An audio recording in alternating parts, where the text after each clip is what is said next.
没有给我箱子。他想干嘛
？فعلا اینجا تدریس نمی‌کنیم. پایین تدریس می‌کنیم. حدود 2 سال است که اینجا تدریس می‌کنیم.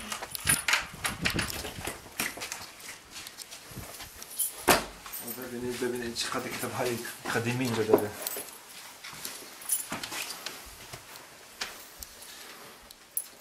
این کتاب‌ها از قبرستان آوردند. تو قبرستان بخیل کردن اون وقت. حالا که آزاد شد مثلا از اینجا جمع کردن آوردن. خراب اینجوری شده. این از مسجد تو مسجد بوده. تو زیر سقف مسجد. هم عربیش داره، هم فارسی داره، هم قرآن، هم کتاب‌های دیگه، تاریخ مثلا احکام و اینها.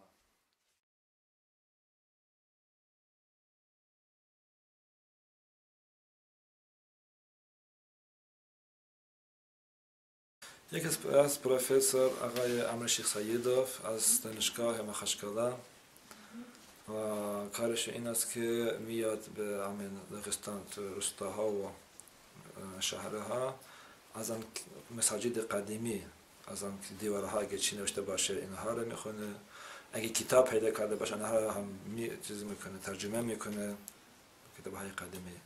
و چند بار همین مسکنجا آمده بود، مهمان آمده شده بود، بله 2-3 بار آمد اینجا. و همین کتاب‌هایی که ما پیدا کردیم انا همش تو یک جا جمع کردیم، ایشون نگاه کرده همه تصویر کردند، بله. و ایشون که هم نگاه کردند با هم البته نگاه کردیم دیدیم که از این کتاب‌های قدیمی که ما داریم البته زیاد کتاب‌ها را بردند، چون تو مسکنجا کسی که قبل شوراوی اینجا آخوندها بودند، یک آخوند محمد 25 سال تو نجف درس خوانده. این قبلا بود، یعنی تا شوراوی. بعد شوراوی کسی نبود که عرب بلد باشه، فارس بلد باشه. کتاب‌ها که عربی فارسیه، بعضی ترکی، البته ترکی که بودن که میخونند، عربی و فارسی بلد نبودن. این کتاب‌ها رو اینا همینطور یک اهمیت نمیدادند، از آواره ها و از درگینه اینها آمدند و میگرفتن میبردن، خیلی کتاب را بردند.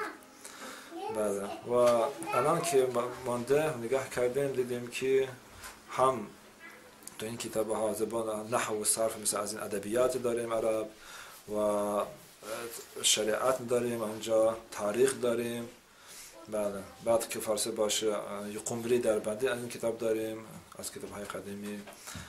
بعد همان چند کتاب، حتی یک کتاب هست که نمیدونم چی شد که اینجا بوده، احکام حنفی مذهب بوده، این کتاب داریم. یک کتاب هست یک تو اخت یک عالم بود، الان اسم یادم نمیاد، مال ایشون هم کتاب اینجاست، حتی تو اختی نیست، ما داریم اینجا از این کتاب. بله. ایشون که مادان همه کتاب ها را تصویر کردند و گفتند که ما این را یواش یواش اینها را هم ترجمه میکنیم، که یک از آن بود که تو این کتاب ما هم درباره مسکنجا پیدا کردیم.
نسخ خطی فارسی در داغستان رواج زیادی داشت و دلایل آن کتابخانه های شخصی، خزاین کتب در مساجد و نسخ خطی فارسی که در مرکز علمی داغستان دانشجویان داغستانی از سرتاسر جمهوری جمع‌آوری کرده است. میان این نسخ خطی آثار متعدد، آثار علمی مختلف، مثلا در رشته طب، تصوف، فقه، احادیث، فرایض، فرهنگ‌های 2 زبانی، 3 زبانی و متون قرآن کریم با ترجمه به زبان فارسی، مورخه از سده 8 تا سده 14 هجری قمری وجود دارد.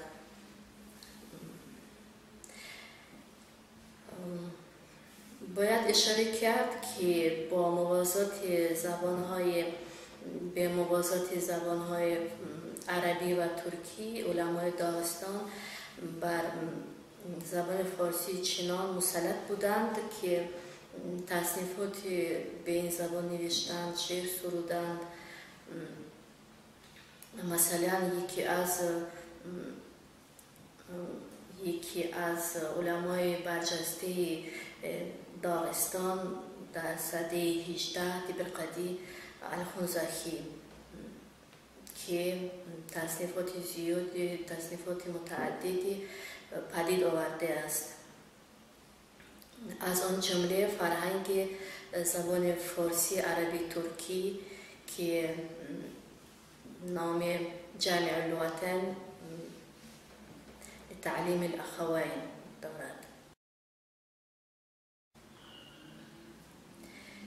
غیر از علاوه بر نسخ خطی فارسی در داغستان کتاب‌های چاپ سنگی هم رواج داشت و برخی از این کتاب‌ها در بند در مسجد جامع نگهداری می‌شوند و ما قصد داریم یک مجموع با فهرست نسخ خطی فارسی تکمیل شده و فهرست کتاب‌های چاپ سنگی هم تدوین کنیم و به چاپ برسونیم. وضعیت نسخ خطی در قفقاز، به خصوص قفقاز شمالی که بیشتر مد نظر من 2 منطقه یا 2 جمهوری داغستان و جمهوری چچن هست، بسیار آشفته هست. متاسفانه 2 برهه تاریخی ما داریم که آثار این 2 منطقه، آثار و نسخ خطی اسلامی در این 2 منطقه تقریبا از بین میره. یک دوره‌ای هستش که از دوره تزار تا اواخر دوره کمونیستی هستش که متاسفانه بر اساس سیاست‌هایی که حالا دولت مرکزی داشته، هر گونه کتابت و کتابی که با الفبای عربی وجود داشته خب یا جمع‌آوری می‌شده و یا از بین می‌رفته. بسیاری از اینها، بسیاری از حالا نسخی که کمیاب بودن به مسکو و سن پترزبورگ انتقال پیدا کردن و بسیاری از آنها ما در اطلاع نداریم، ولی در بسیاری از تواریخ ذکر شده که این کتاب‌ها جمع‌آوری شده و سوزانده شده. این در مرحله اول این آثار هست. در مرحله دوم ما برمیگرده به مناقشات قومی و منطقه‌ای هستش که در منطقه قفقاز شمالی داریم. یک بحث چچن هست اواخر دهه 80 میلادی در قرن 20. جنگ داخلی در چچن رخ میده، جنگ‌های استقلال طلبانه، و سپس این جنگ‌ها دامن منطقه داغستان رو هم میگیره. جنگ‌ها به صورت قومی و بعداً به صورت مذهبی در میاد.